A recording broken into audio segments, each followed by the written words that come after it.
no se investigó mucho todavía sobre eso, pero de criptografía a la hora de poder manejar ciertas cosas muy importantes, digamos.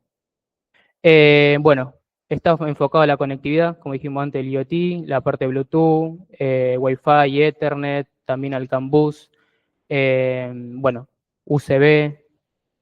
Todo esto, la característica que tiene en gran medida Zephyr es que ya abarca librerías que a vos te permiten trabajar con dos o tres cosas que configurás, ya puedes agarrar y poner a andar algo con USB, algo con Bluetooth, algo con Wi-Fi, cosa que no sucede, por ejemplo, en Bare Metal o en otros sistemas operativos como FreeRTOS, en donde vos tenés que configurar algo específico de tu placa que va a utilizar. Acá ya al tener tanta portabilidad y justamente que es lo que es el device tree, te permite configurar las cosas mucho más rápido en ese sentido. Bueno, algunas de las cosas, bueno, es un entorno completo para el desarrollo, justamente porque, bueno, aparecen distintas toolchain que a vos te van a permitir compilar todo el sistema completo con, bueno, después vamos a ver más adelante que tiene CMake y demás cosas. Tiene un sistema de login, que eso, como mencioné antes, me parece muy interesante porque a la hora de, por ejemplo, hacer testing, que también tiene un framework para hacer testing, eh, bueno, el sistema de login es una gran herramienta en la cual vos podés empezar o sea, es básicamente un printf, pero mucho más avanzado, por así decirlo, en donde vos podés empezar a filtrar por distintos mensajes, si un mensaje solamente de información o un mensaje de, de error, ¿está bien? O un mensaje de warning eh, y demás cosas que, bueno, eh, es mucho más útil para trabajar. Bueno, algunos de los lugares en los que actualmente se está usando Zephyr, bueno, esto no es más que a modo de comentario que se sacó de la página oficial, bueno, está trabajando en una Google Chromebook, bueno, lo que se ve acá, sistemas también de energía eólica. Y bueno, una de las herramientas, como fui mencionando, más importante de todo esto, de lo que es el cat-config y el device tree. Bueno, en primer medida mostrar un poco el CMake, donde el CMake es un sistema de configuración y generación de builds para la plataforma. No compila directamente el código, sino que genera los archivos de compilación a través de Makefiles y después el Ninja, que es donde se termina compilando, que por supuesto después se utilizan para compilar. Bueno, acá está un link a la página oficial, si se quiere ver. Y bueno, básicamente vemos acá CMake porque, bueno, está completamente integrado con Zephyr.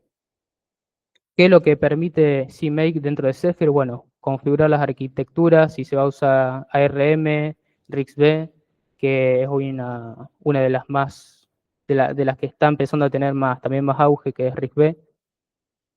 Bueno, incluir controladores, generar el tema de la compilación cruzada, compilando en una PC para luego llevarlo a un micro o a otra arquitectura. Bueno, integrarlo con kconfig. Bueno, un poco de esto, de algunas funciones que se van a explicar, más que funciones son comandos que se ejecutan en CMake, están dados, o sea, se pensaron en base a la guía que tiene justamente la página oficial para poder explicar el funcionamiento para poder manejarlo, digamos. Bueno, básicamente está basado en la guía 1 y la guía 2, que bueno, después se puede descargar de un repositorio.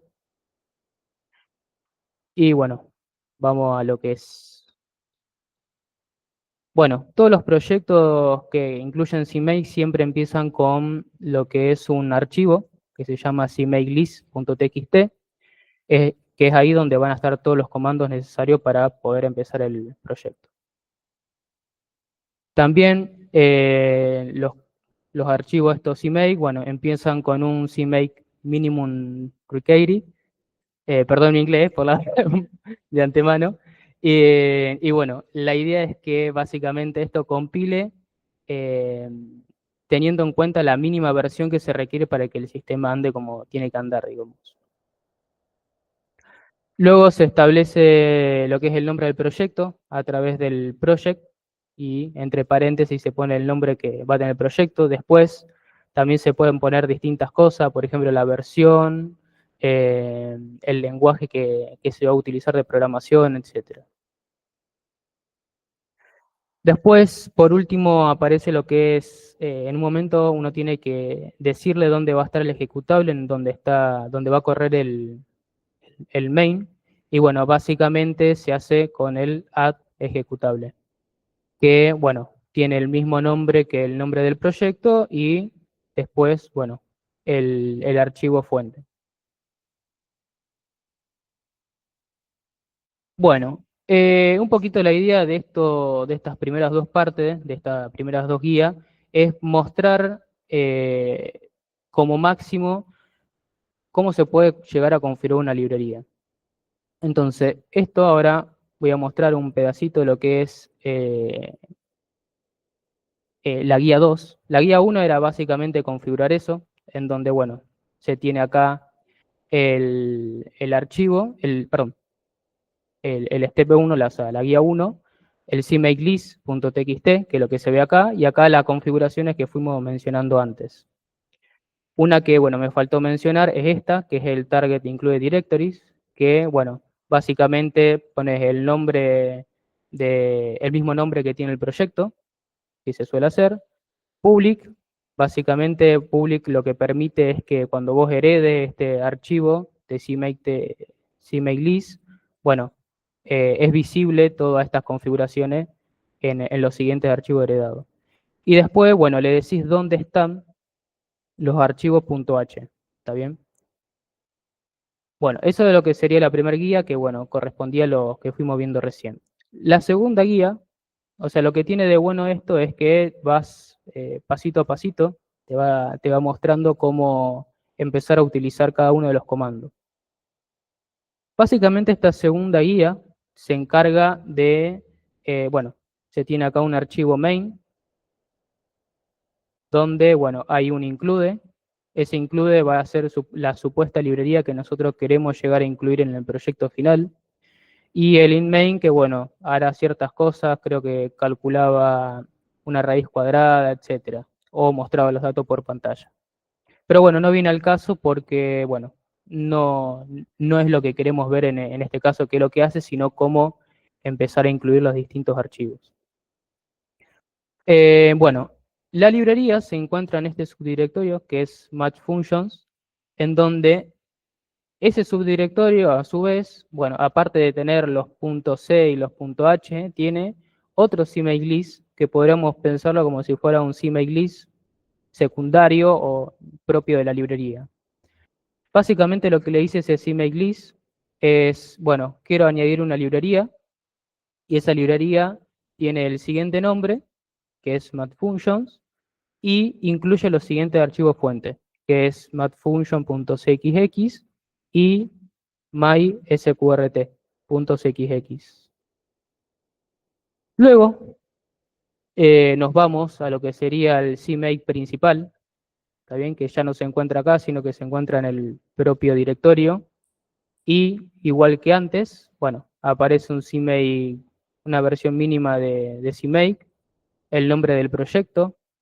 Acá aparece una cierta cantidad de cosas que es básicamente configuro una variable de entorno y le dice, bueno, yo quiero utilizar el estándar de C++ tal. Eh, bueno, y acá algo importante es que acá empezamos a añadir los distintos subdirectorios. Como dijimos, este es el CMake principal. Entonces, de acá nosotros tenemos que empezar a añadir cada subdirectorio en donde tengamos las distintas librerías. En este caso, bueno, añadimos el subdirectorio que tiene por nombre matfunctions, que es el que está acá. Luego, como mencionamos antes, bueno, tenemos lo que es el ejecutable, que es donde va a correr el programa principal, el main. Y por último tenemos el targeting libraries, que en ese caso, ahí sí, estamos incluyendo la librería que antes le pusimos de nombre matfunctions acá. Y esta librería ya me está trayendo todos los archivos fuentes que estaban en esta carpeta. Bueno, también el tema de public es para que vaya heredando en cada una de los emails que se vayan haciendo. Y por último, bueno, está el Target Include Directories, que además de incluir solamente el proyecto binario, la dirección del proyecto binario, además incluye los .h que están en el subdirectorio MathFunctions.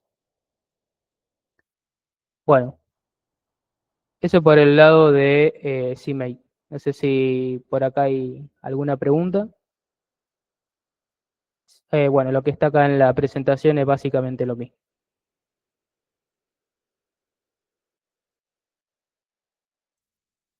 Bueno, ahora sí, con lo que más interesa de acá, que es Zephyr.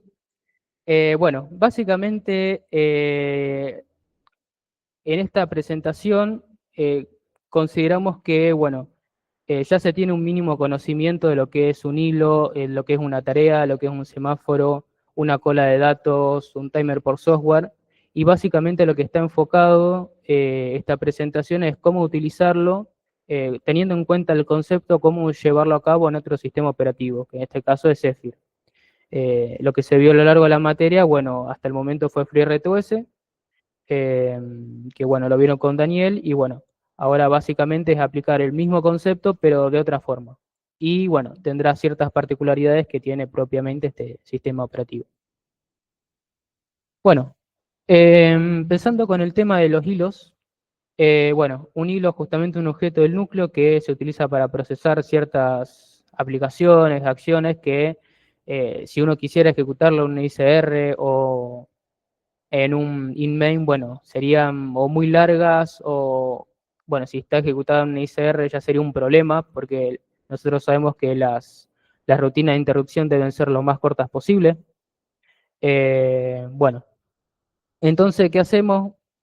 Bueno, generamos distintos hilos para distintas acciones que nosotros queremos que en cierta medida actúen de forma concurrente. Y bueno, eso lo hacemos a través de la generación de hilos. Bueno, como se ve acá, se tiene en primer medida lo que sería eh, la página oficial, donde Zephyr habla de todo lo que tiene acerca de los hilos. Se puede ver, bueno, cómo es el ciclo de vida del hilo, cuáles son los estados que tiene el hilo, eh, cómo es el tema de las prioridades. Acá las prioridades, a diferencia de FreeRTOS, son distintas.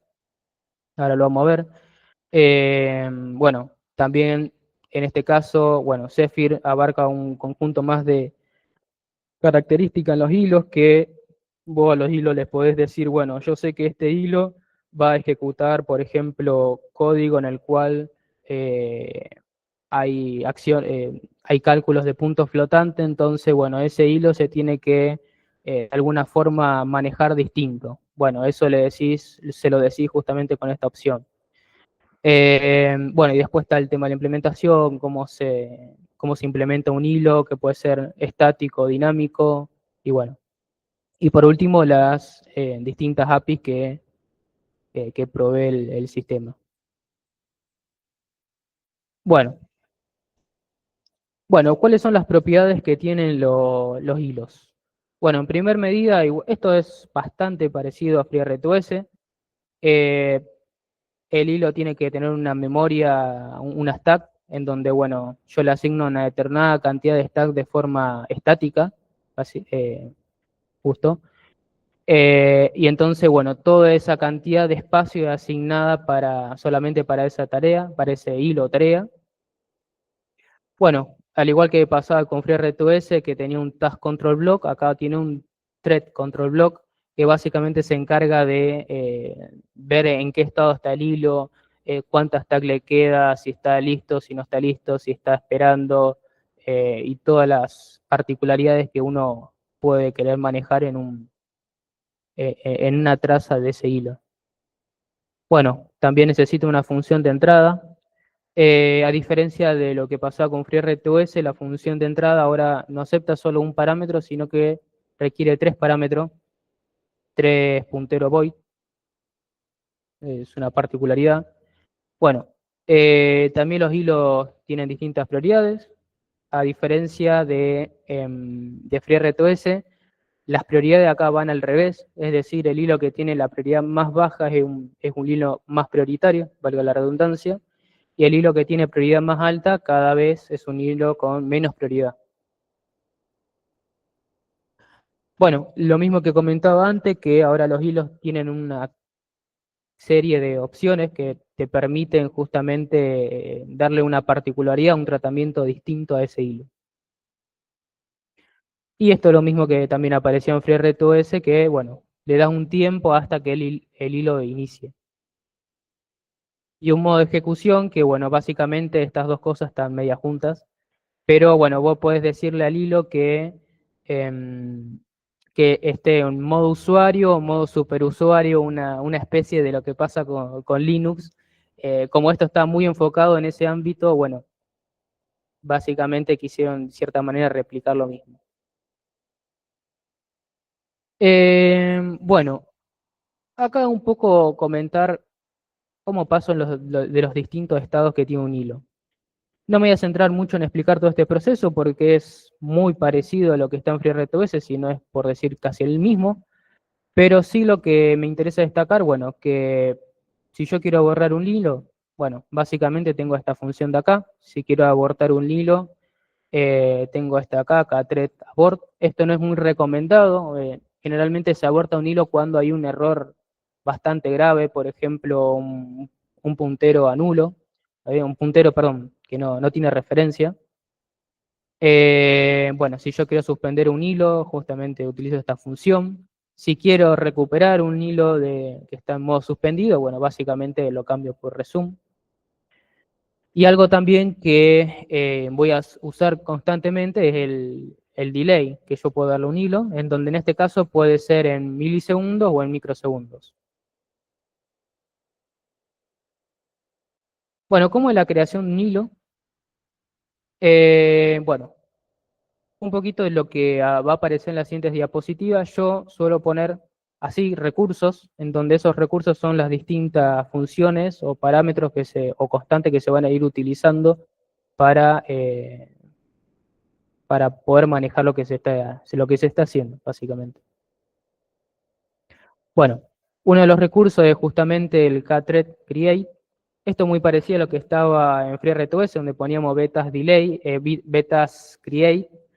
En ese caso también estamos creando una tarea dinámica, y en este caso de acá con Zephyr, bueno, el create crea un hilo de manera dinámica. También se pueden crear hilos de manera estática con esta función de acá. Es un define que, bueno, adentro tiene una serie de cosas, pero que básicamente las configuraciones entre estos dos es lo mismo, nada más que este se crea en tiempo de compilación. O sea, yo arranco, por así decirlo, el programa sabiendo que ya tengo un hilo definido y que puede ya arrancar o no, o puede esperar un tiempo, etcétera. Y este se crea en tiempo de ejecución. Esa es la diferencia que hay entre ambos. Bueno, algo también que se va a utilizar constantemente es cómo yo le defino la cantidad de stack que quiero darle a ese hilo. Bueno, y eso se hace con esta función de acá. Bueno, el kthread define básicamente el thread control block, y el ktid es un análogo a lo que aparece en FreeRTOS cuando nosotros hablamos del task handler, donde el task handler te permitía, en cierta manera, si vos conocías ese handler de la tarea, vos podías agarrar y en otra tarea aparte decirle, bueno, yo quiero que esa tarea finalice, yo quiero que esa tarea se suspenda, o quiero cambiarle la prioridad, o quiero hacer una serie de cosas. Bueno, el ID básicamente te va a permitir, conociéndolo, te va a permitir hacer esas cosas. Bueno, un poco acá es cómo se configura. Bueno, en primer medida se tienen dos define, donde bueno, uno define el área que yo voy a darle de stack al hilo, y el otro define la prioridad, en este caso una prioridad 5. Luego se tiene la función en la cual se va a ejecutar, que tiene tres parámetros, tres argumentos como dijimos antes, tres punteros a void.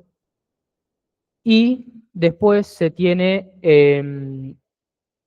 acá se está definiendo la stack de manera estática, donde bueno, se pone el nombre que quiero de esa stack, de ese área de memoria, y después el tamaño, que es lo que está acá de 500. Bueno, después acá se define el kthread, que es la variable que mencionamos antes, bueno, como mythreaddata. Y por último, ya se ejecuta lo que es el create de ese hilo, donde, bueno, da como resultado una variable del tipo kTID. Y bueno, con este TID yo puedo hacer lo mismo que le venía comentando recién. Bueno, ¿qué me va a pedir para poder crear justamente este hilo? Bueno, en primer lugar me va a pedir lo que decíamos antes, el kthread, la referencia a eso. Después me va a pedir el área de stack que yo quiero asignarle a ese hilo. Después el tipo de dato, el tipo de el tamaño.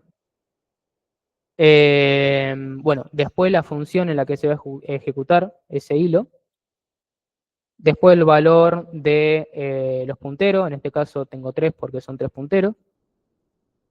La prioridad, esto de acá, este 0 hace referencia a las opciones que antes mencionamos, que bueno, yo acá, por ejemplo, le puedo decir que, como mencionaba antes, que si la tarea, si el hilo que ejecuta hace cálculos con puntos flotantes, bueno, acá le pongo un define, una constante que diga, bueno, va a ejecutar puntos flotantes. Entonces, bueno, se va a tratar de forma distinta el hilo.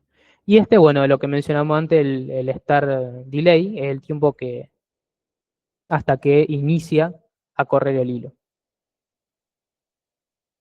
Hasta acá, bueno, esto es una creación de forma dinámica y una creación de forma estática es idéntica, casi idéntica, pero a mi parecer es mucho más sencilla.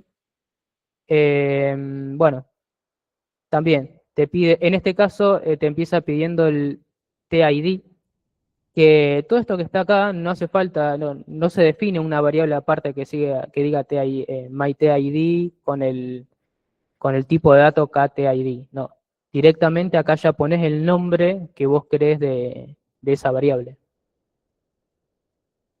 Bueno, también el stack, la función en la que se ejecuta, los parámetros, la prioridad, la opción y por último el start delay. Bueno, cualquier cosa, si tienen alguna pregunta sobre esto, me van diciendo. Yo no puedo leer los mensajes, nada, así que. Bueno,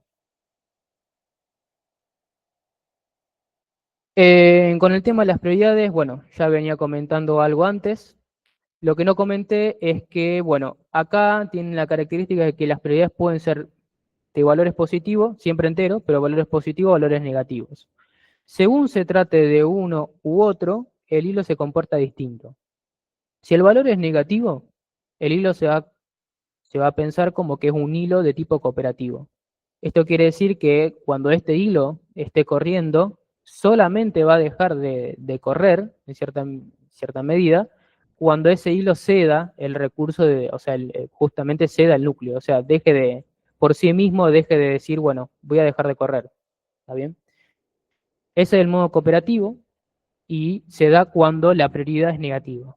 Si la prioridad es positiva, o es cero o es positiva, bueno, el hilo va a funcionar de manera preemptive.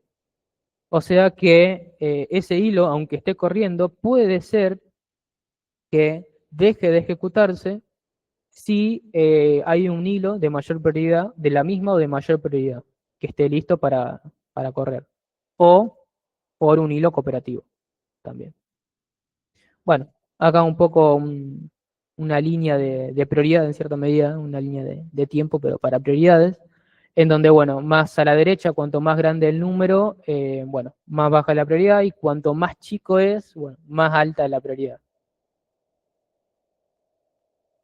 ¿Cuáles son las opciones que antes le venía comentando acerca de que puede tener un hilo? Bueno, las opciones que puede tener, bueno, estas son algunas, aparecen muchas más, pero bueno, las que más destaco yo, por ejemplo, son esta primera, que es el K-Essential, que bueno, si yo tuviera, no sé, un proyecto grande en donde, bueno, tenga un hilo que sea muy prioritario para el sistema y si ese hilo por alguna razón abortara o se finalizara o dejara de ejecutarse, no sé, bueno, si yo le configuro a ese hilo que sea K-Essential, si pasa algo así, todo el sistema deja de andar. Es como que, no sé, es lo más importante que tiene que andar sí o sí en todo el dispositivo. Entonces, bueno, si esto no está andando como corresponde, bueno, tiene que frenarse todo, porque puede haber un problema.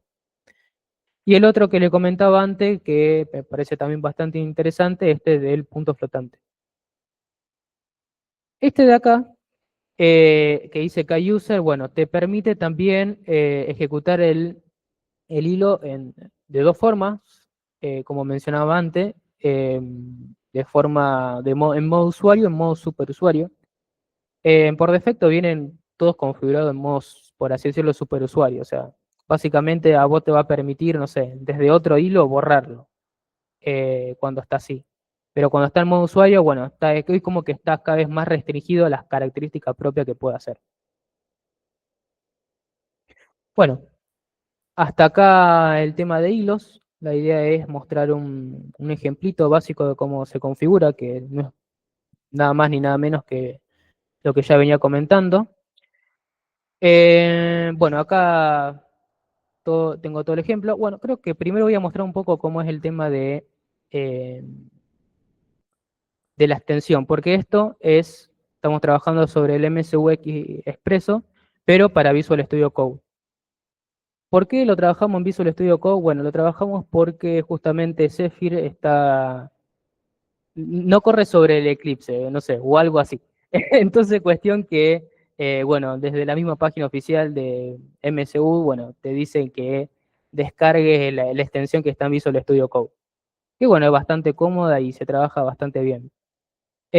Bueno, básicamente es descargar la extensión esta, la MSU Expresso.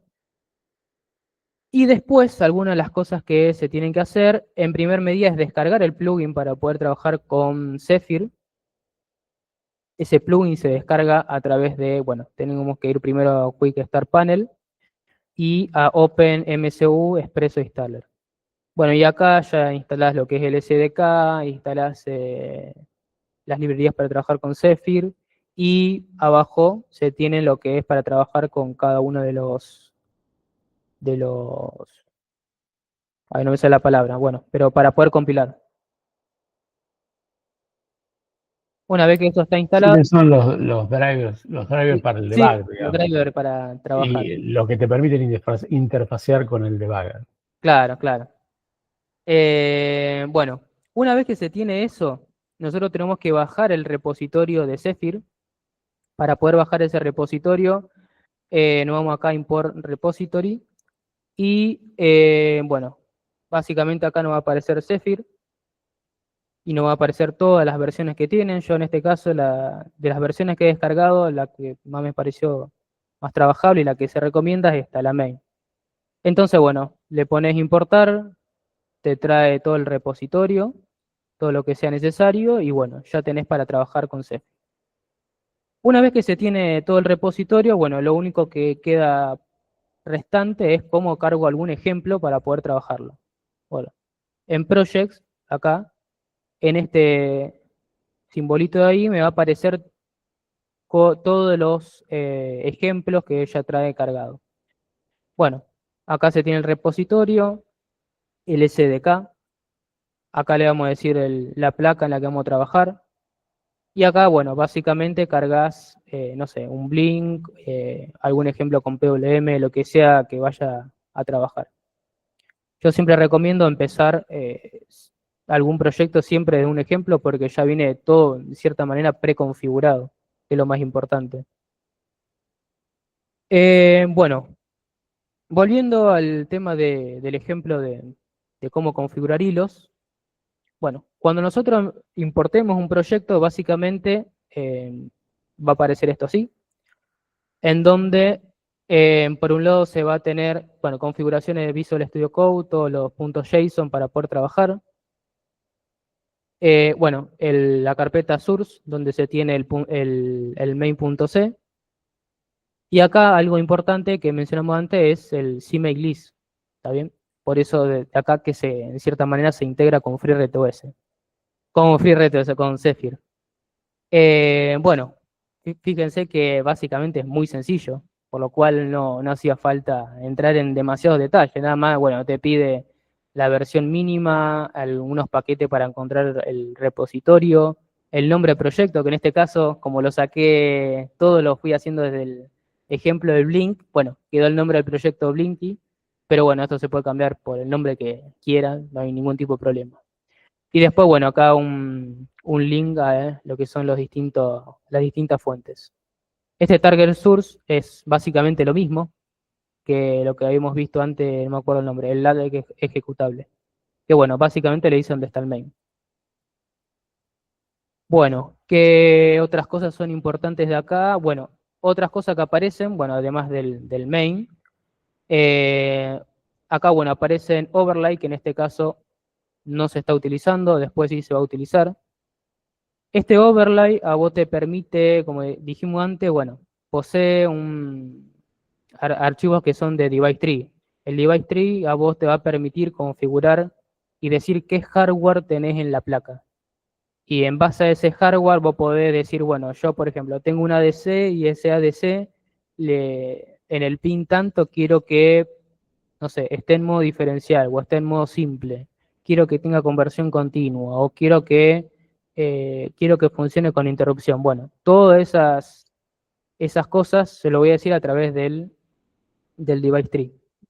Aparte de decir, bueno, además de un ADC tengo un SPI, además tengo un I cuadrado C, además tengo GPIO, todo el hardware que vos tenés propiamente en la placa.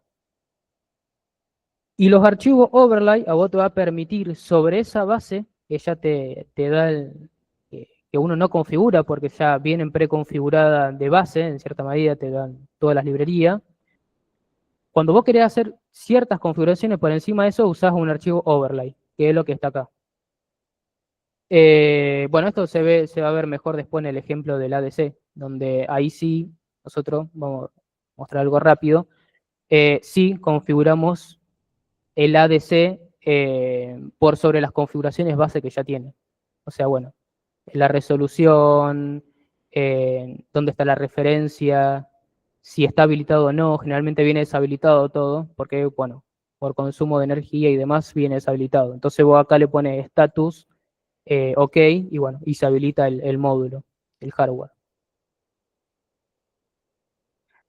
Otra cosa que va a aparecer mucho también es esto del project config, que bueno, esto básicamente es el kconfig que antes mencionábamos, y que esto es lo último que te dice, bueno, vos querés habilitar los GPIO, bueno, listo, ponerle, además de haber configurado y decir, bueno, yo tengo el hardware del GPIO con estas características, bueno, ¿cómo lo habilito de la forma final? Bueno, así. Le voy a decir, bueno, config GPIO igual ahí, o sea, estoy habilitando el GPIO. Después no solamente tiene que ser cosa de hardware, está la diferencia, eh, sino que también puede ser, bueno, habilito la consola, habilito información de la memoria, del hilo, o sea, yo acá cuando estoy debugueando, así como apareció en FreeRTOS, puedo ver el consumo de stack de cada hilo. Bueno, y ahora vamos a lo que no importa, que es el ejemplo en sí, en donde, bueno, yo tengo por un lado, bueno, dos define, donde voy a decir, bueno, el stack, la prioridad del hilo estático, del hilo dinámico, un tiempo que yo defino de sleep, y algo que aparece acá que es un alias para configuración del device tree. O sea, yo agarro, configuro en el device tree cierta hardware que necesito de una forma, y ese hardware agarro y me lo traigo con todas esas configuraciones que tengo, y lo único que yo necesito es, en cierta medida, llamar a una función que diga, bueno, configurame este hardware con estas características que ya tenía de antes. Bueno, esa es una ventaja muy amplia que tiene Zephyr, que a vos te permite configurar en dos patadas un hardware. Mientras que, no sé, cuando uno programa en Bare Metal o en FreeRTOS, que es el hardware en cierta medida en FreeRTOS sigue siendo medio a Bare Metal. Entonces vos tenés que meterte, eh, muy en las librerías propias del dispositivo que estás trabajando para poder configurar ese hardware. Acá, si yo tengo, o sea, acá agarro el cambio de placa, la verdad que ni me entero, básicamente. Lo único que tendría que decirle es, bueno, cambiar algunas cosas de los puntos JSON que estoy trabajando ahora con otra placa. Pero básicamente, si esto tranquilamente así como está, podría estar corriendo en otra placa distinta. Esa es una de las grandes ventajas que tiene Zephyr. Tiene una gran modularidad. Bueno, acá se configura el hilo estático. Bueno, básicamente acá prende un LED, no hay mucho para decir. Como dijimos, se trae configuraciones del device tree y, bueno, al principio hace funciones para detectar si eso se configuró correctamente o no, si hubo problemas. Y acá lo que le habló de la configuración. Básicamente, esto es toda la configuración de un GPIO, de un LED. O sea, si vos querés que el LED esté en alto, esté en bajo, o sea, cómo arranque, si vos tenés un switch y querés ponerle que tenga pull up o no, o querés que sea un GPIO que esté en modo rápido, bueno, básicamente lo cargas en una sola línea. Es una locura, si te pone a pensar. Bueno, y esto es básicamente lo que hace, no hace mucho. Nada más prende y apaga un LED, hace un toggle. Y bueno, le da un sleep en milisegundos del valor que definimos antes. Ese hilo estático, dijimos que en una manera se tiene que crear. Bueno, se crea acá, con ese thread define. Que bueno, es básicamente lo mismo que ya venía comentando. Acá se tiene el nombre del ID. Bueno, la stack, la función, etc. Bueno, acá es la configuración del hilo dinámico. Para la configuración del hilo dinámico, bueno, tampoco no hay muchas cosas raras, es básicamente lo mismo que se estaba mostrando. Y acá una particularidad que me gustaría destacar es que nosotros en FreeRTOS, por ejemplo, cuando hacemos un hilo, ¿está bien? O un hilo, una tarea, lo que sea, eh, requerimos que sí o sí esa tarea nunca termine de ejecutarse. Entonces, bueno, ponemos un while 1 y esa tarea se va a ejecutar toda su vida y siempre va a estar andando dentro de ese while 1. A lo sumo, a veces con buenas prácticas se pone que si por algún motivo saliera de ese while, bueno, se tiene que borrar esa tarea. Acá en Zephyr no pasa eso. O sea, Zephyr directamente espera que naturalmente un hilo de estos pueda terminar. Es decir, yo podría configurar un hilo que básicamente empiece y termine, no que tenga que estar ejecutando siempre un while 1. Y aún más, es un ejemplo para ver esto, es el inMain. Acá, en Zephyr, nosotros podremos directamente agarrar y no tener absolutamente nada y debuguear. Y no saltaría ningún problema de si no tenés un inMain o etcétera. ¿Por qué? Porque ya de fondo corre algún idle o algo en particular en el kernel. Y este inMain, en particular, funciona como si fuera un hilo más. Entonces, en este caso, yo tengo un hilo, que es el inMain, en donde empieza, hace unas configuraciones, manda, en este caso, un mensaje por pantalla, configura crea el hilo dinámico y termina. Y acá no hay ningún tipo de problema. En FreeRTOS, bueno, si vos terminás un hilo sin borrarlo antes, bueno, eso te salta una excepción, un problema. Bueno, acá no, no hay ningún tipo de problema con eso. Bueno, otra de las cosas que, bueno, vamos a ir mostrando es, bueno, semáforo, timer, cola de datos, y la idea sería llegar lo más pronto posible al último ejemplo que abarca, si no todo, bastantes cosas, que es el ejemplo de la ADC.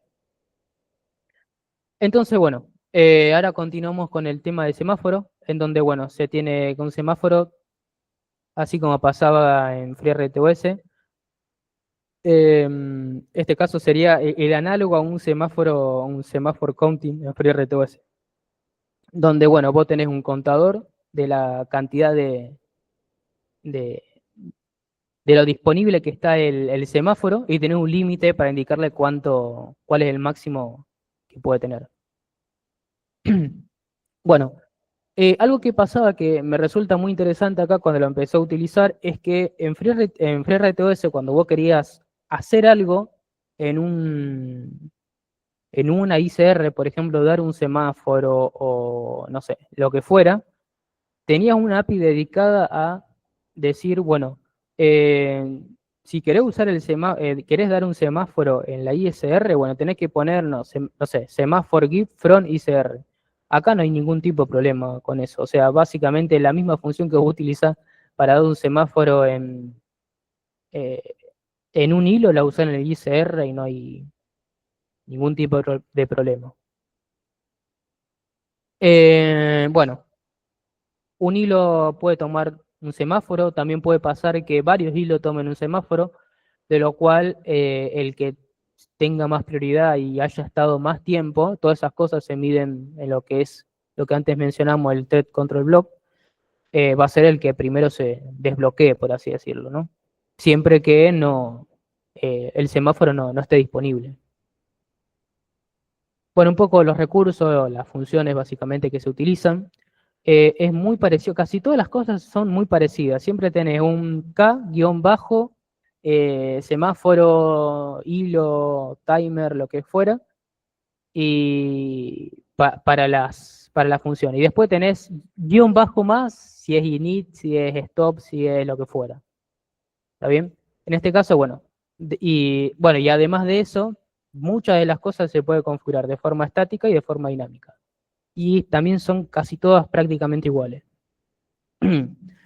O sea, acá tenemos, si queremos un semáforo de forma dinámica, lo podemos crear con QSEMinit, que es casi, si no me equivoco, es idéntico a lo que hacíamos antes con los hilos. También la analogía es casi la misma para crear uno estático. Y bueno, acá es muy cortito, básicamente. Para crear un semáforo, bueno, tiene la estructura esta, del tipo de dato KSEM. Y después para inicializarlo, bueno, le decís el nombre del semáforo, la variable, el puntero del tipo semáforo. Acá le estás diciendo la cantidad disponible, en este caso, el semáforo arranca sin tener algún un semáforo disponible, o sea, algún recuento disponible. Y esta es la cantidad máxima. Este es para crear la forma dinámica y este es forma estática. ¿Cómo damos o tomamos el semáforo? Bueno, muy sencillo. Eh, Básicamente para tomar el semáforo, llamamos a la función k-sen-give y adentro de la referencia del semáforo. Pero eso para dar el semáforo y para tomar el semáforo con take.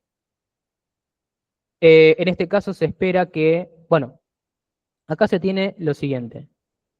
Bueno, por un lado, para tomar el semáforo, obviamente tiene que tener una referencia del semáforo y después el tiempo que vos querés esperar para ese semáforo. Si no querés esperar de forma indeterminada, bueno, le pones k-msec y ahí la cantidad de milisegundos que esperarías por ese semáforo.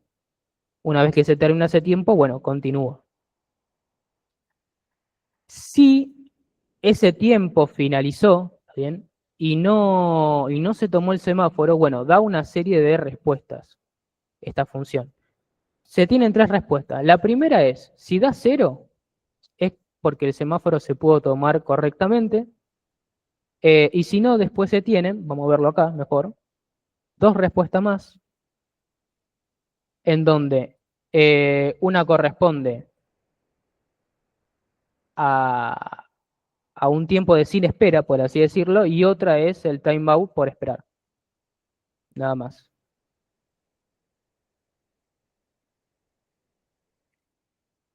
Bueno, para el tema de timers.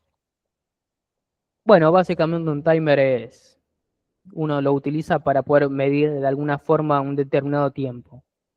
En FreeRTOS había un montón de timers, un montón de formas de configurar timers y medir tiempo. Bueno, acá se tiene uno solo, no habla mucho de la precisión de los timers. eh, sí se asegura que el timer por lo menos dura lo que se especifica. Es como, bueno.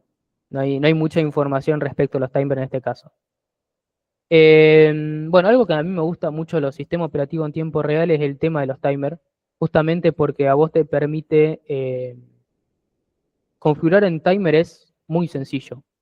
Y en la mayoría de las veces vos nunca necesitas un timer que sea súper preciso, porque si vos querés algo súper preciso, bueno, básicamente lo configurás por hardware con el módulo del timer que ya trae.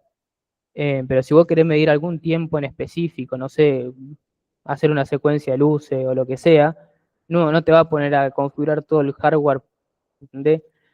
Para algo tan pavo, por así decirlo. Entonces, bueno, eh, los RTOS tienen esta particularidad de crear timer por software que es muy rápida y muy eficiente. La verdad es que no sé cómo podría medirse qué tan eficiente es, pero no creo que cambien más de 5 ticks, o sea, es muy bueno en cierta medida. Bueno, ¿cuáles son las propiedades que tiene? Bueno, la duración, esto es el primer parámetro que se configura y es el tiempo que dura la primera vez.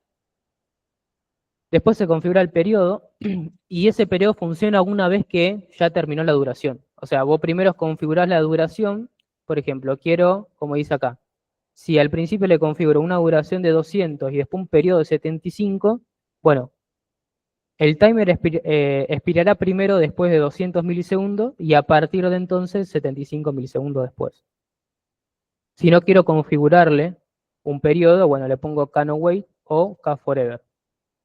¿Esto qué me da como particularidad? Que acá rápidamente yo puedo decir, bueno, quiero un timer que sea periódico o un timer, un one-shot timer, como se dice en FreeRTOS.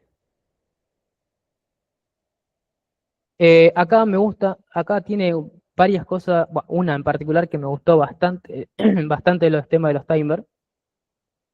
Y es que, bueno, primero sí, tiene una función de expiración, así como pasa en FreeRTOS, pero además tiene una función por si vos detenés el timer.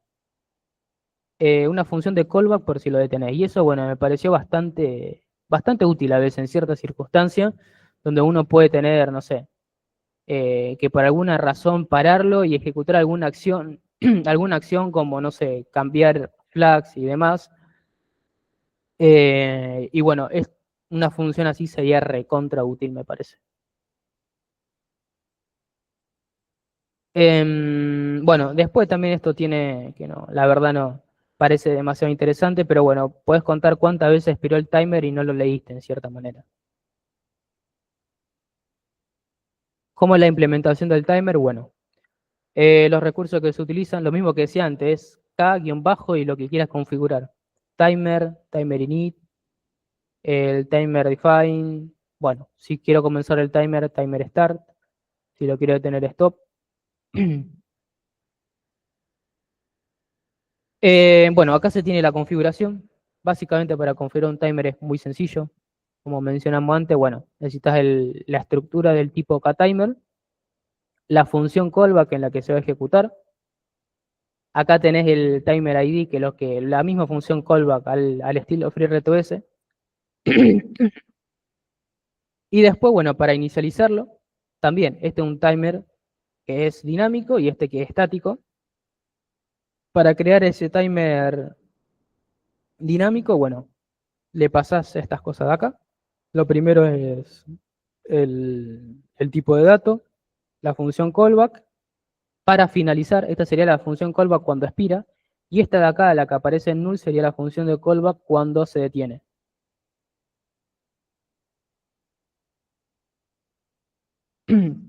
Bueno, para configurarlo de manera estática es idéntico. Y bueno, esto, bueno, un ejemplito básico en donde, bueno, acá se tiene una acción que se está realizando, no sé, y acá se configura el timer de forma estática, y acá se lo inicia. Y acá está lo que comentamos antes. Primero es la duración, o sea que el timer apenas arranca, dura un segundo, y después de forma periódica se va interrumpiendo, va finalizando cada un segundo. Bueno, Perdón, te interrumpo un minuto, sí, Agustín. Una acotación porque tiene que ver con el tema que sigue.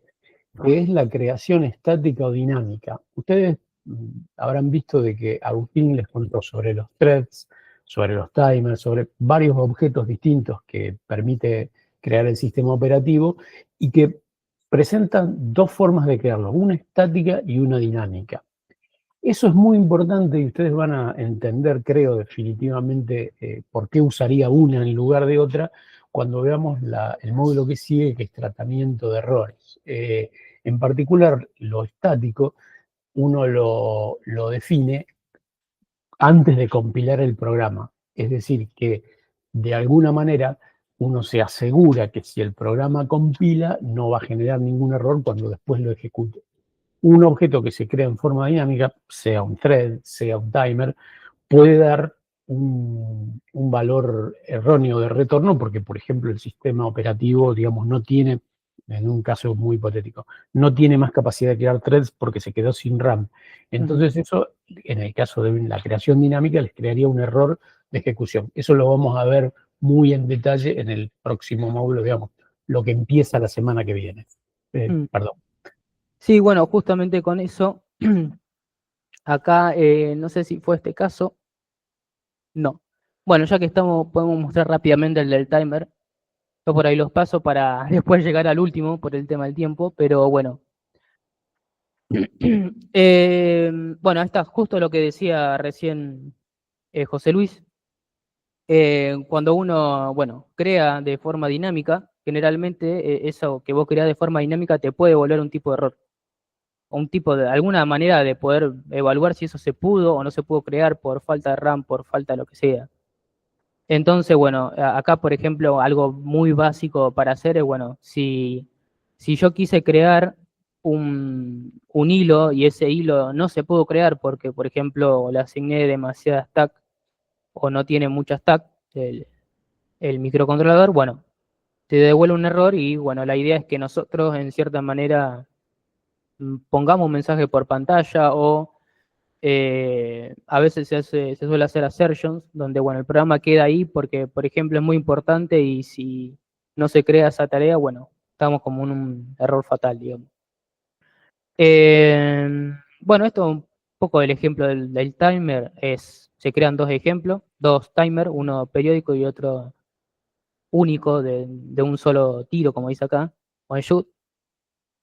Ambos tienen la función de callback. Bueno, se crea un hilo. Básicamente el hilo, no sé para qué. Bueno, básicamente el hilo está como funcionando aparte de los timers, no ejecuta algo en sí. Y acá, bueno, se inicializa el timer, los timers, ambos, y luego se comienza los timers. Acá, bueno, para la inicialización, como dijimos, es muy sencillo, son tres cosas que hay que configurar. Y bueno, básicamente son ejemplitos rápidos donde están dando uno o el otro y bueno, sale un mensaje por pantalla. Esto de los print, justamente después la idea es también mostrar un poco que no utilizar más print. Yo digo, no se utiliza más print porque la verdad que esto, bueno, gastan un montón de memoria. En este caso, bueno, justo son print que están, no son los printf normales que uno utiliza y que, bueno, son funciones que vienen de andar a saber dónde. Bueno, estos están como en cierta medida más optimizados. Pero lo mejor para debuguear y para mostrar mensajes por pantalla o por consola son los que es lo que es el login, en cierta manera, que es lo que ahora después vamos a ver.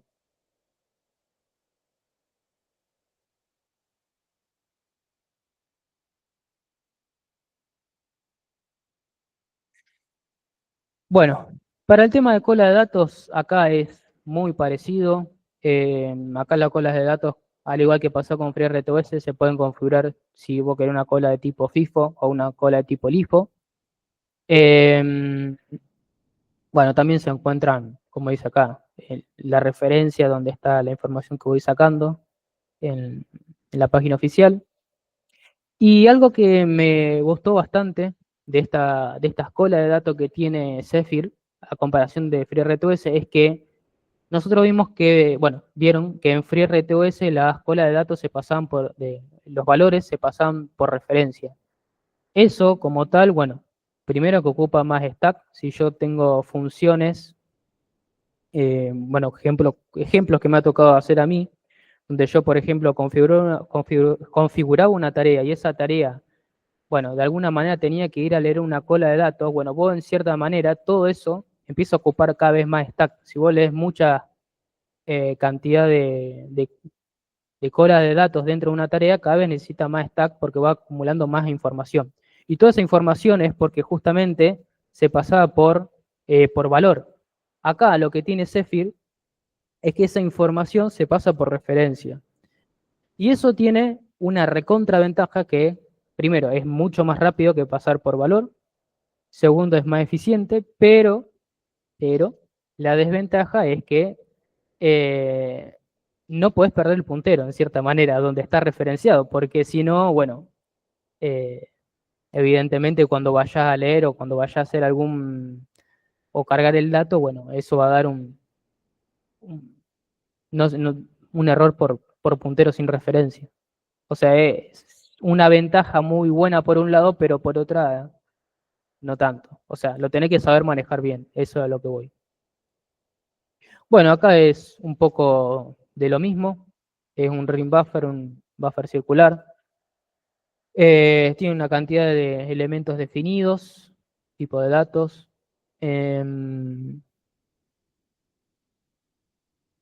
Bueno, ¿cómo se implementa una cola de datos? Bueno, también es bastante sencillo. Al igual que el resto de cosas, se puede configurar de manera estática o de manera dinámica. Yo creo que no sé por ahí qué tanto puede ser la idea una u otra, pero si es algo muy sencillo o algo que sabes eh, que siempre se tiene que ejecutar, y bueno, en cierta medida eso debería ser estático. Pienso, no sé, por mi experiencia, pero salvo que vos necesites en cierta manera, no sé, eliminar esa cola de datos, o eliminar ese hilo, o eliminar el timer, o lo que fuera. Todo eso justamente para tener más recursos. Bueno, para poner datos a la cola de datos, se pone kqappend para obtener los datos get. Y acá justamente esta cola de datos, como está por referencia y no está por valor, bueno, funciona básicamente como lo que se vio en informática aplicada, que es una lista enlazada. Entonces una apunta a la otra, la otra apunta a la otra, la otra apunta a la otra. Entonces siempre, por eso mismo se dice que tiene que tener referencia. ¿Qué te permite, además de todo lo que veníamos diciendo? Es que, bueno, si yo quiero agarrar y un dato que me parece que es muy importante, lo quiero meter entre medio de otros datos, bueno, básicamente es como yo abro la referencia a la que está apuntando y meto la referencia de este nuevo valor. Justamente eso se hace con QInsert. Bueno, otra cosa que se utiliza mucho, así como aparecía en FreeRTOS, vos en cierta medida siempre tenés que estar preguntando si la cola de datos tiene valor o no. Bueno, esto se hace con esta función de acá. ¿Cómo se configura? Bueno, una característica que sí acá me pareció bastante importante es que el tipo de dato que nosotros definamos, bueno, tiene que tener, esto todavía faltará un poco de investigación quizá, pero un dato reservado. O sea, en cierta medida, no sé para qué lo utilizará, pero bueno, necesita un dato reservado de, para poder guardarlo, no sé, para poder utilizar en cierta medida como cola de datos. Bueno, acá se tiene un ejemplo sencillo donde, bueno, yo tengo un productor y un consumidor, y bueno, el productor justamente va a cargar datos a la cola de datos, teniendo la referencia de la cola de datos y la referencia, que es lo que está acá, la referencia del dato. Este dato se crea acá. Y el consumidor, bueno, va a obtener ese dato, que en este caso, bueno, primero hace referencia a la cola de datos y después espera hasta que esté el dato, simplemente. Bueno, y le devuelve, por supuesto, un puntero con el tipo de dato que se está esperando. Bueno, acá está algo de lo que a mí más me gustó cuando empecé a utilizar esto, cuando vi que estaba. que son los mensajes por registro, los logs. Bueno, proporciona esto, la API de registro proporciona una interfaz común para procesar los mensajes emitidos por los desarrolladores. Se transmite a través de un frontend y luego son procesados por el backend. Básicamente el backend sería el lugar o la consola o donde lo estés, de alguna forma de donde esté saliendo. Y el frontend, bueno, el mensaje que uno va a escribir. Bueno, acá está el lugar donde sale la información.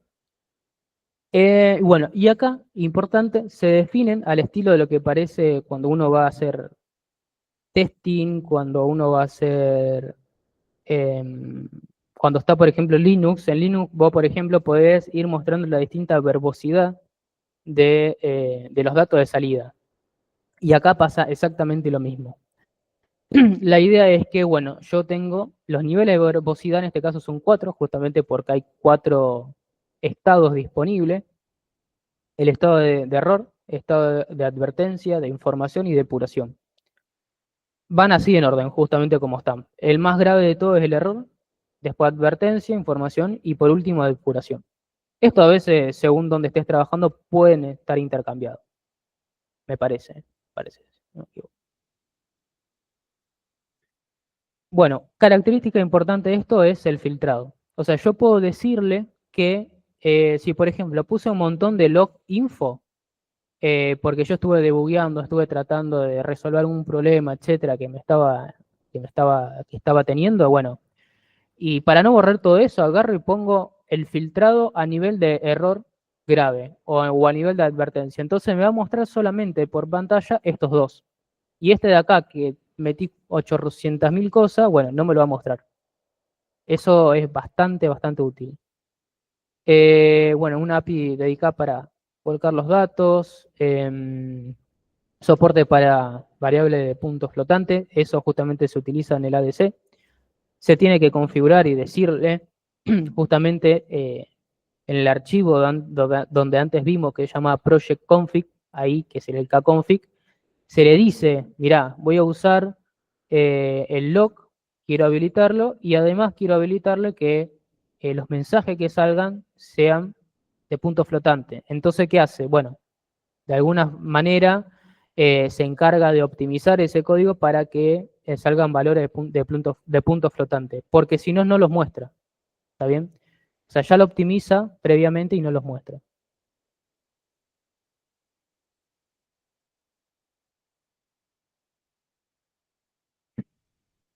Bueno, acá una de las ventajas que, bueno, varias ventajas que respecto a hacer un printf, ¿no? Bueno, menor impacto en tiempo real. Bueno, como dice ahí, los logs se manejan en background, por lo que las interrupciones y tareas no se ven afectadas. Y en vez del print K, bueno, puede generar jitter, bloqueos, más incluso si uno está usando un print dentro de una ICR, que eso es un gravísimo error porque consume un montón de recursos. Lo mismo que mencionaba antes del filtrado, la clasificación por nivel y módulo. Bueno, soporte para múltiples backend, o sea, UART, shell, lo mandás a la RAM, a un buffer circular, a lo que vos quieras, y después lo traes de alguna manera. Control dinámico, de manera dinámica, yo puedo configurar los niveles de verbosidad. Bueno, y acá aparece un ejemplo de cómo sería el mensaje de salida. Me gusta bastante, me pareció bastante interesante que aparezca todo esto. Esto de acá es el tiempo que en el que va ejecutando. O sea, no sé si toma el reloj de cálculo de la computadora o el tiempo de salida, no sé. Pero esto, por ejemplo, te puede decir, bueno, si yo tengo un log que lo puse en una tarea, en un hilo, y tengo otro log que lo puse en otro hilo, bueno, básicamente con esto puedo sacar cuánto tiempo está tardando en ejecutar un hilo y otro.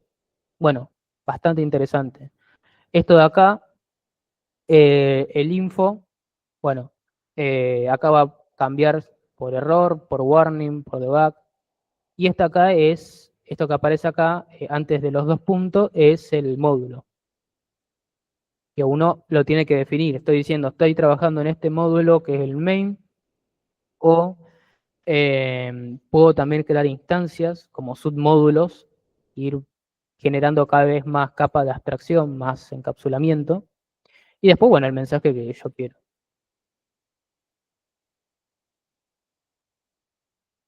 ¿Cómo se implementa esto? Bueno, es muy fácil para utilizar y sacar un mensaje por pantalla, por donde, no sé, por WAR, por la shell, donde sea.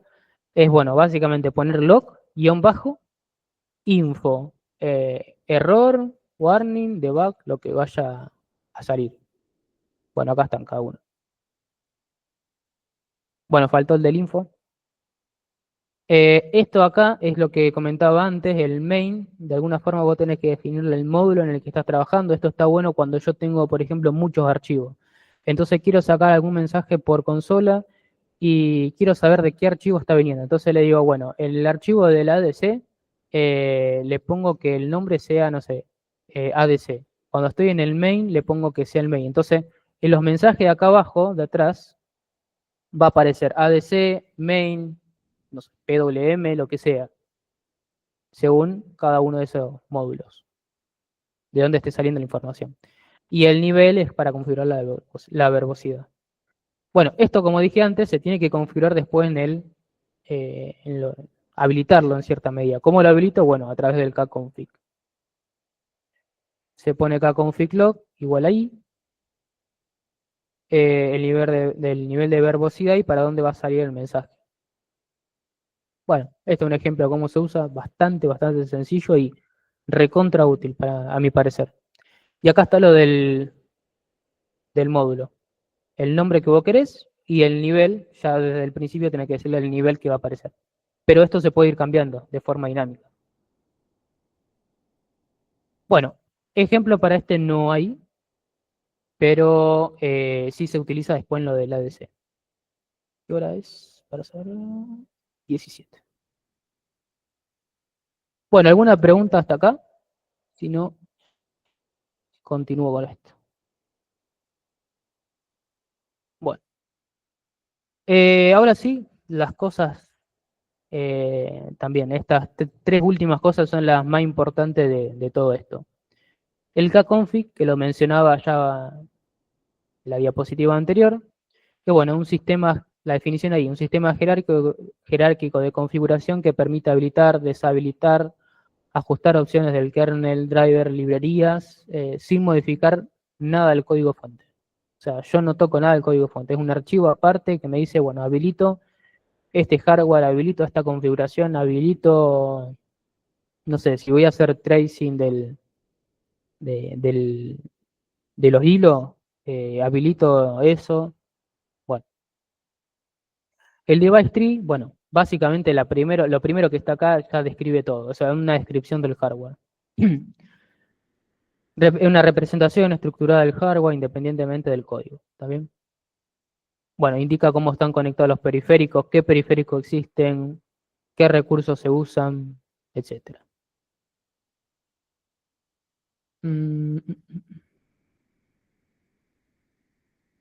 Bueno, esto un poco lo mismo que veníamos comentando.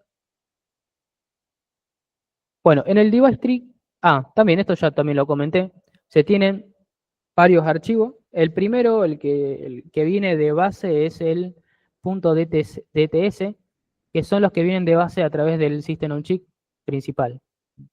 O sea, ya el mismo Zephyr atrás, al fondo de todo, cuando vos vas a buscar hay un .dts. En este caso, para esta placa hay un DTS que configura dos o tres cositas y después llama a otro DTS que es Commons MCXC. Y ahí tiene toda la configuración, todo el device tree de todo el hardware que tiene. Después, cuando nosotros queremos configurar algo para modificaciones propias de nuestro proyecto, utilizamos el punto .overlay. Eso. Y el punto DTSI, que bueno, este no. Bueno, esto es cuando se quiere incluir archivos, como mencionaba recién, que la placa aparece que el mismo device tree agarra archivos de otro device tree, que es de Commons. Bueno, lo mismo. se pone .dtci. Ventaja de esto, bueno, no es necesario modificar el código para cambiar hardware, evita errores de configuración manual, facilita la portabilidad entre placas y nos permite eso, configurar, como mencionaba antes, configurar el módulo directamente desde los archivos de .dts. Bueno, acá hay un pedacito de lo que es el device tree. Esto creo que, no, bueno, parece es un fragmentito de lo que es el ejemplo de la DC. Donde, bueno, acá se tiene esto acá, es el label, y que ya este label está haciendo referencia al punto DTS que se encuentra en los archivos base, ¿está bien? Entonces yo sobre ese archivo base empiezo a configurar todo. En este caso para el canal 0, en el registro, ese registro me va a dar el pin en el que está, perdón, el canal de la DC, tanto este 0 acá como este 0 acá. Después, bueno, esto por ahí no he visto, pero se puede configurar distintas ganancias, que eso, o sea, debe traerlo por hardware. O sea, el valor el resultado que tiene, bueno, le puedes configurar que la ganancia sea una vez, o sea, que no tenga ganancia ni atenuación, que tenga atenuación, 0, tanto, que tenga 1 y pico, tanto de ganancia. Bueno, para este micro no se puede, pero bueno, supuestamente si está es porque para otros se debería poder. Bueno, después acá el tema de la referencia, bueno, acá se pone referencia interna, nada más, no hay mucho.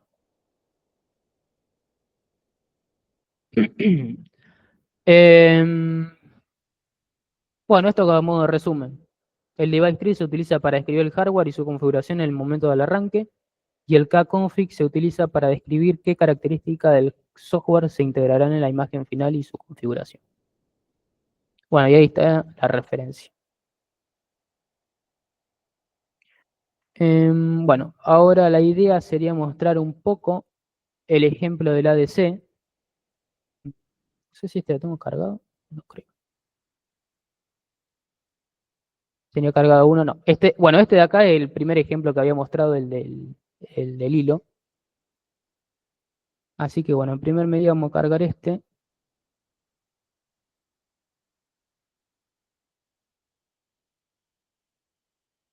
Esperemos que no salte ningún problema raro.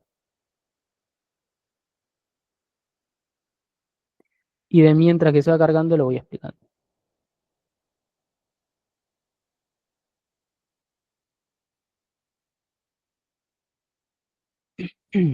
Bueno, no sé si vamos a sacarlo así ya. Total, ya anda. Acá está lo que antes mencionaba del log. Utilizar los mensajes por salida del log. ¿Por dónde empiezo acá? Bueno, acá todas las librerías que uno tiene que incluir para hacer que ande. Esto también lo mismo que antes decía del módulo. O sea, acá yo estoy configurando que el módulo, todo este archivo acá es el archivo main, entonces bueno, le pongo de nombre main. Y el nivel de configuración, bueno, está log level info, o sea, me va a mostrar mensajes hasta el nivel info. Es decir, va a mostrar error, warning e info. Los errores de tipo, o los mensajes, o los logs de tipo debug, no lo va a mostrar.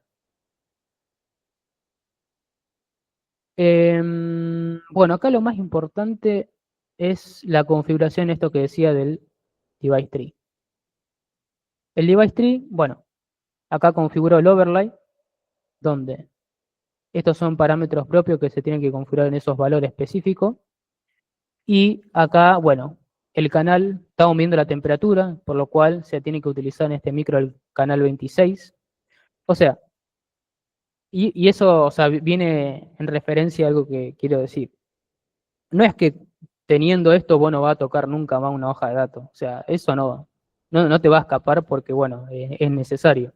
Pero ¿qué te permite esto? Bueno, tener una gran modularidad. Si yo agarro, tengo otro microcontrolador y cambio así el pin, porque, no sé, el sensor de temperatura está en el 15, ya está. Si no necesito nada más, con cambiar ese número ya lo puedo usar en otro microcontrolador. Esa es la gran ventaja que tiene todo esto.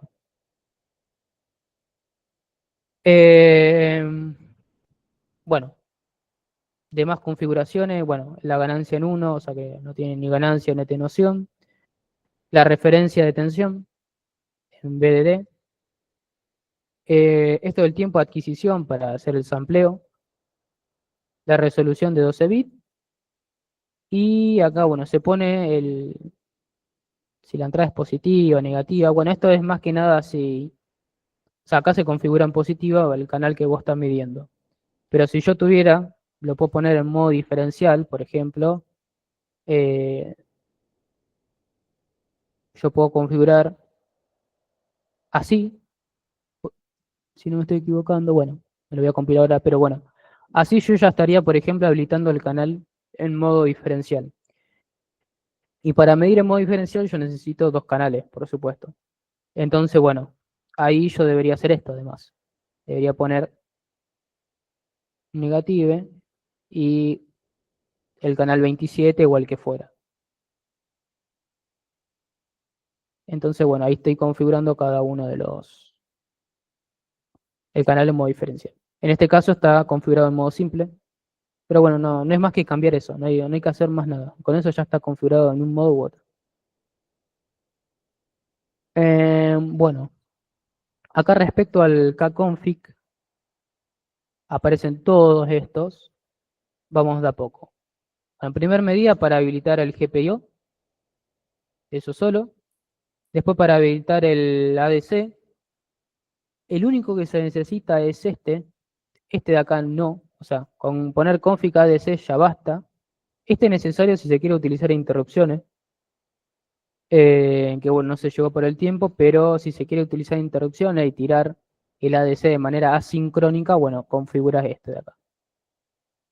Esto para habilitar el log, lo mismo que mencionamos antes, era así de sencillo, con esto ya habilitas los mensajes por salida, por pantalla. Esto para configurar el puerto serie, todo esto acá.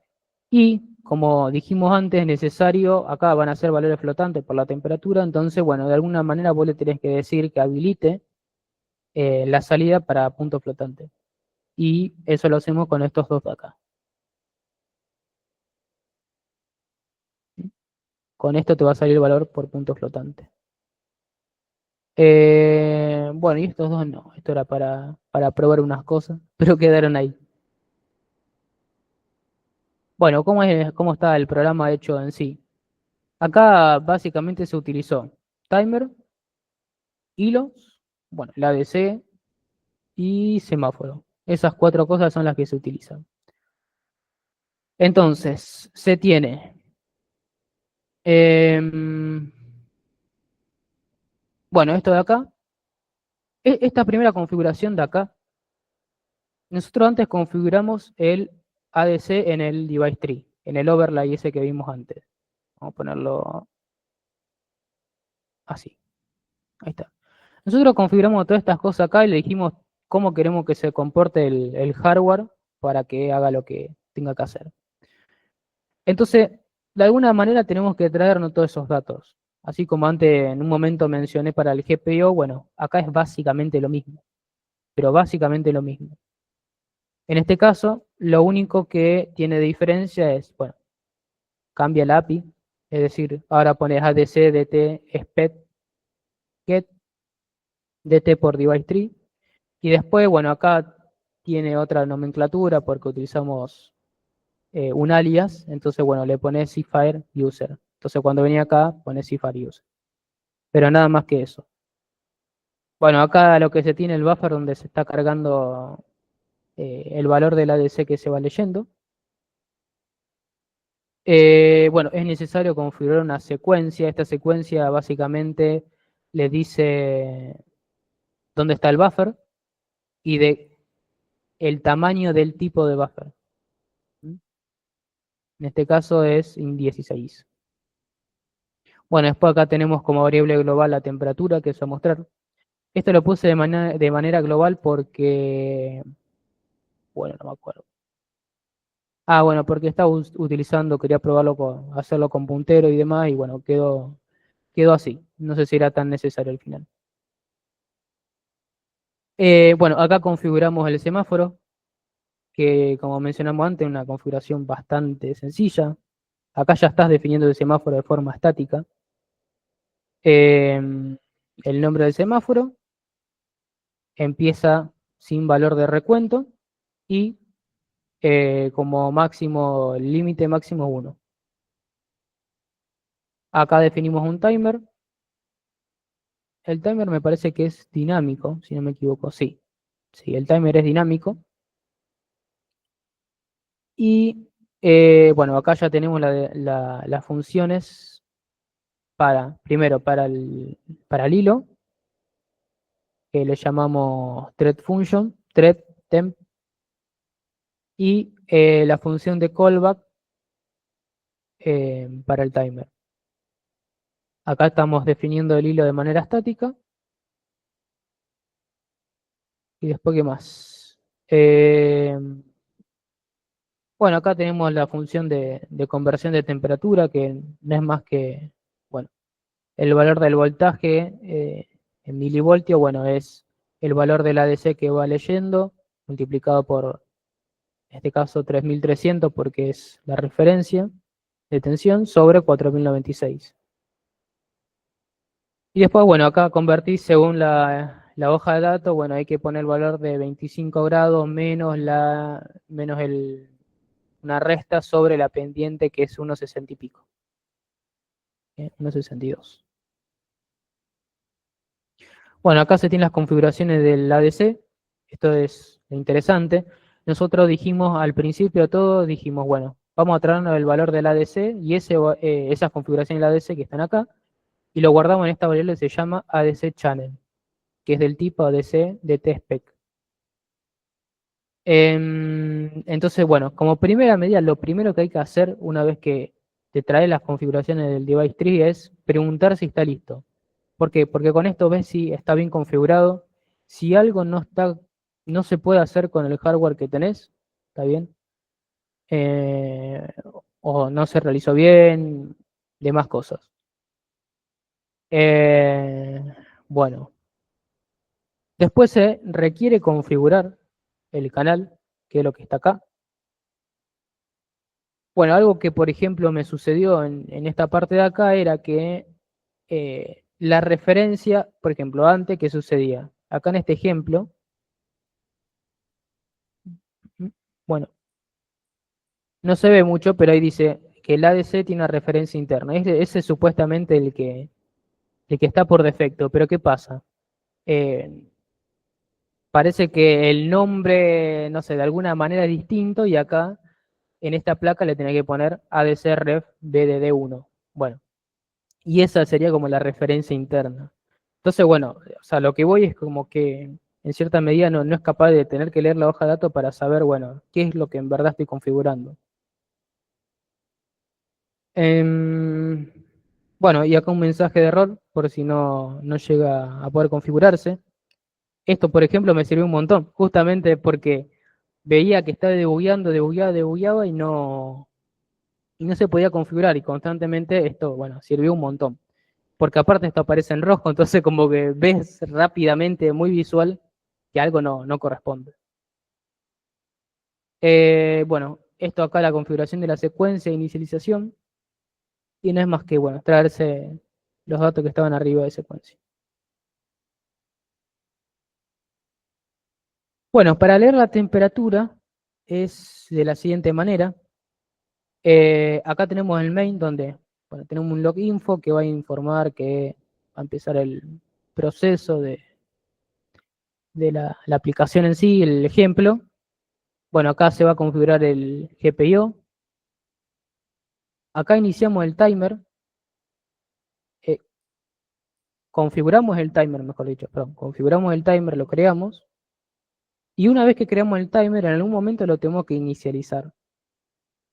Entonces, acá refuerzo lo mismo que venía diciendo antes, que, por ejemplo, si nosotros, el timer lo que hace acá adentro es sencillo. Simplemente eh, tira una conversión, que genera un valor para el semáforo, o sea, da un semáforo. Pero ¿qué pasa si adentro del timer, por ejemplo, quisiéramos leer ya el valor de temperatura, o sea, tirar la conversión? Si nosotros el timer lo iniciamos antes de configurar el ADC, bueno, evidentemente eso va a dar un problema porque vamos a querer estar leyendo un ADC que nunca fue configurado. Pero ¿qué pasa? Una vez que se configura, entonces sí se puede leer. Entonces, bueno, cuestión que ahí cuando fui trabajando con eso, bueno, hubo una serie de problemas que con estos logs se pudieron ver fácilmente. Bueno, y en resultado final, el timer básicamente solamente terminó dando el semáforo. O sea, cada un segundo, que es lo que se configura después, se genera, por así decirlo, la posibilidad de convertir el valor de temperatura. Bueno, acá se tiene el hilo. Bueno, una buena práctica es, si no vas a utilizar los argumentos, bueno, ponerle esto de acá, evita que te salgan los warnings. Acá, bueno, se tiene esto es lo que mencionaba recién, que se tiene la configuración del ADC y después inicias el timer. Pero bueno, eso justo era para otro caso particular, pero bueno. Y por último, bueno, dentro del while 1, de la operación que realiza constantemente el hilo, bueno, se tiene en primer medida un semáforo. O sea, acá se queda esperando hasta que el semáforo esté listo por el timer. Y acá se hace la lectura de la temperatura. O sea, se da el valor, la función para generar la conversión y ahí mismo se espera. Bueno, esto es mensaje por pantalla y nada más. Acá, bueno, hace un toggle, un LED, nada más. Entonces se puede ver acá. Si yo pongo reinicio. Mm, mm, mm.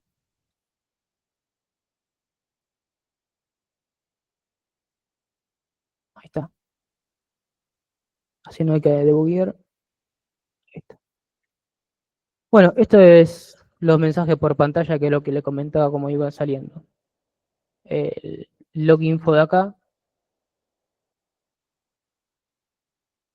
Esto arranca en el, bueno, 00, no sé, 9, esto debe ser microsegundos, milisegundos, no sé.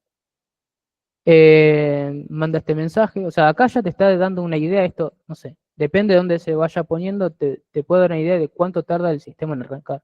O sea, por eso lo veo demasiado útil todo esto. Bueno, acá se hizo ciertas configuraciones, o sea, básicamente el hardware está listo, etcétera, y cada cierto tiempo, bueno, va mostrando la muestra del ADC y el valor de temperatura. La muestra 2, el valor de la conversión y 25,4, etcétera. Y todos los valores que va teniendo.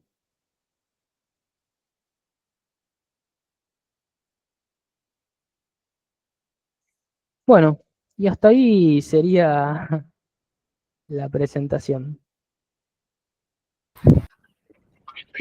Bueno, O por lo menos lo investigado hasta ahora.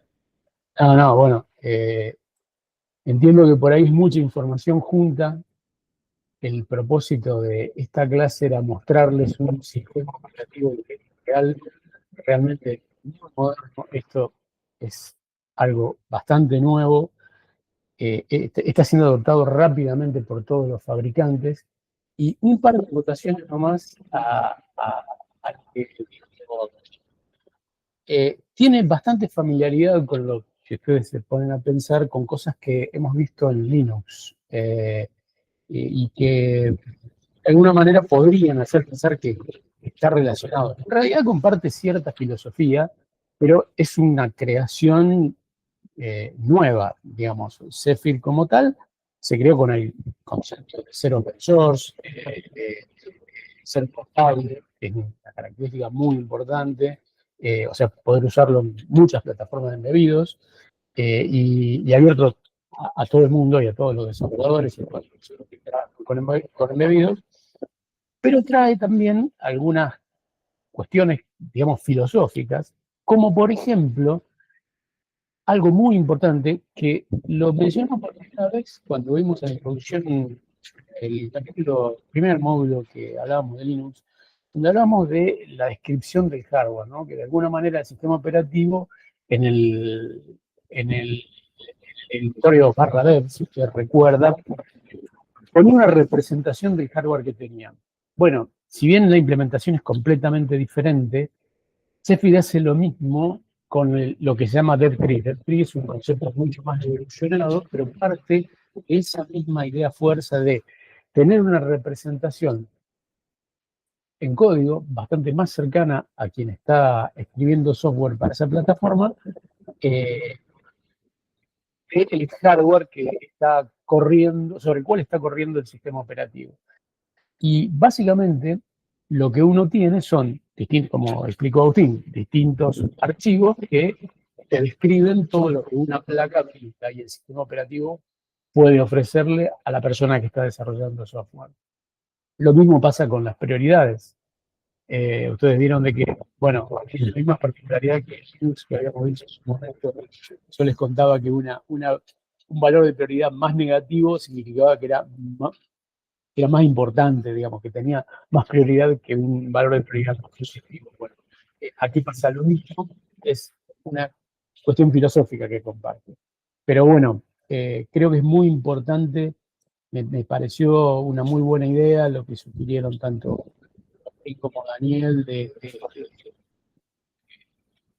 poner en esta charla, esta charla sobre Zephyr, incluirla en el módulo de sistemas operativos de tiempo real, que creo que es la plataforma que ya está usando muchísima gente y que uno, si no está haciendo un proyecto trivial, creo que les recomendaría evaluar. Parece complejo, pero bueno, la prueba la tenemos con Agustín, que se puso, lo desculó y ahí lo tiene andando con unos cuantos ejemplos. Y bueno, en particular de lo que compartió en GitHub, hay toda una familia de ejemplos desarrollados muy bien y en forma muy clara.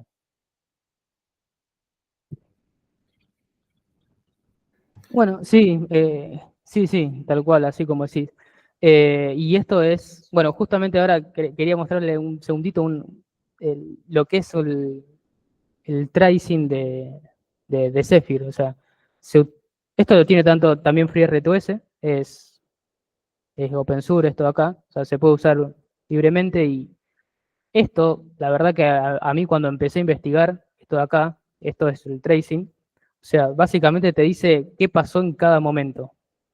Y es básicamente una locura, porque a vos te está diciendo cómo se dio, cómo se cambió el contexto, qué pasó, por ejemplo, acá. Esto es un ejemplo, no es justo de esto de acá, porque todavía no se trabajó con esto, pero te está diciendo, bueno, que en algún momento la thread 1, bueno, la thread A dio un sleep. En algún momento cambió de contexto, como puede estar por acá, no me acuerdo. O en algún momento pasó a Ready, etcétera. Todo eso es bastante potente, eh, así como también lo del testing que tiene esto, y la verdad que me gustó bastante. O sea, Tal vez como hacerle una tomografía. Una consulta, si se puede hacer. sí, Sí, sí. sí, por favor.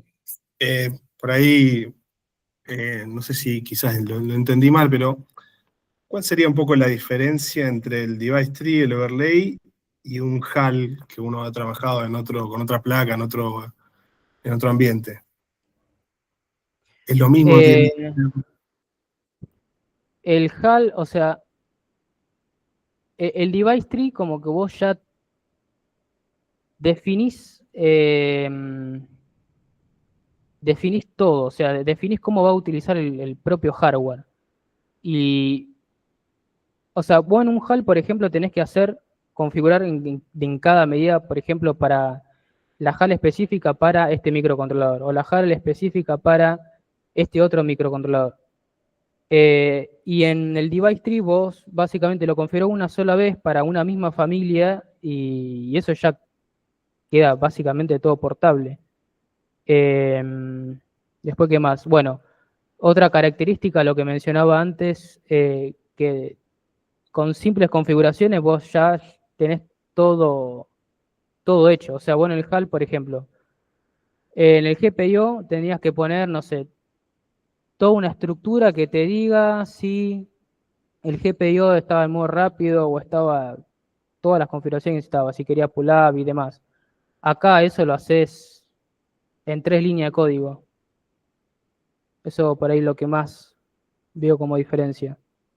Sí, la mayor diferencia es que el HAL es un bloque de código que está compilado y vos, si querés modificarlo, sí, con toda razón, tenés que, bueno, tocar macros o valores específicos y recompilar.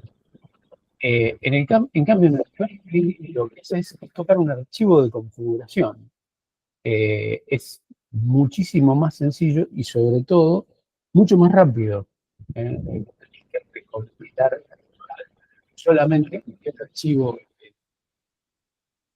device tree que responde al microcontrolador que estás usando sea correcto, la compilación de esa compilación va a ser correcta y, digamos, va a funcionar adecuadamente en el hardware. Es una evolución más que un reemplazo. Si uno lo mira conceptualmente, no es que deje de existir un HAL. Hay un HAL, pero ese HAL se fabrica a partir de lo que vos definís en el device tree.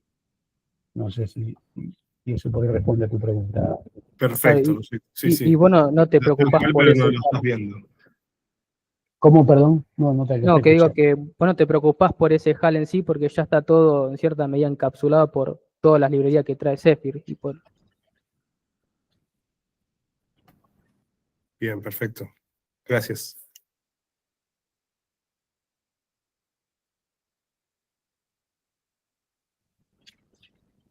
Bueno, bien, si no hay más preguntas, con esto terminamos los dos módulos, el de concurrencia y el sistema operativo en tiempo real.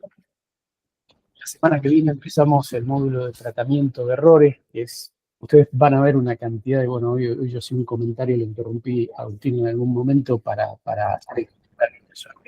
lo que se crea en forma dinámica y en forma estática. Vamos a ver junto con Luciano y yo vamos a desarrollar ese módulo y entonces vamos a ver cómo en los sistemas embebidos se tratan las situaciones de errores y excepciones y también cómo se trata de prevenir los errores y excepciones. Y hay algunas cosas que se van a poner en evidencia de, bueno, lo que vimos en estos módulos, el módulo de RTOS y concurrencia, a la luz de, bueno, toda la parte conceptual, digamos, de tratamiento de errores. Así que, bueno, si no hay...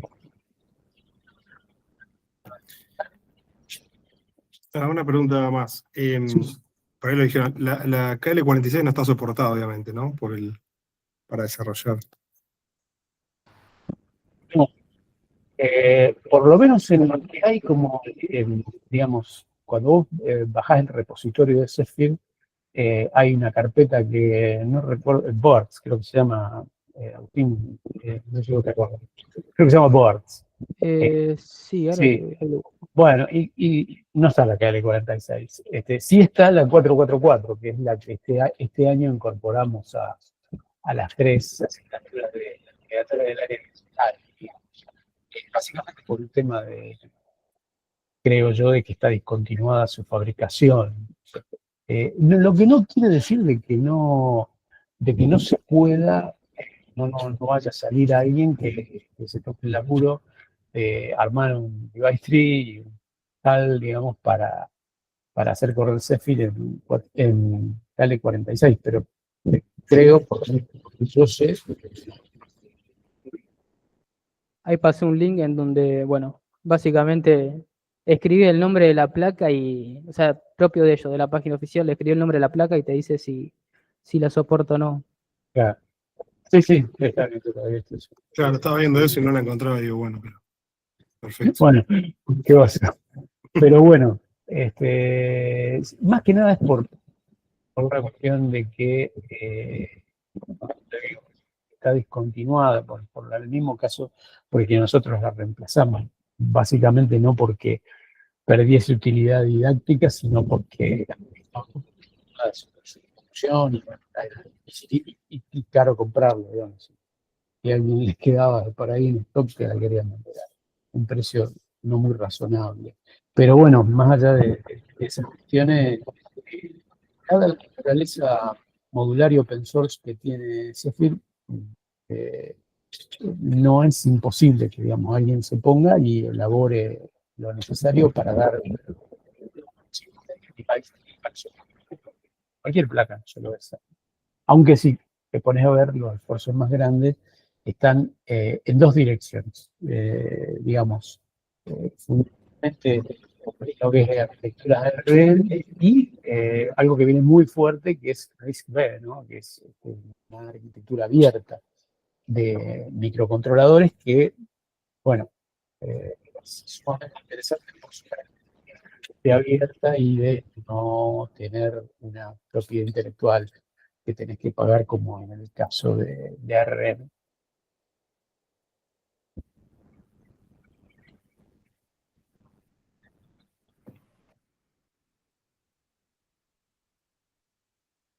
Bien, bueno,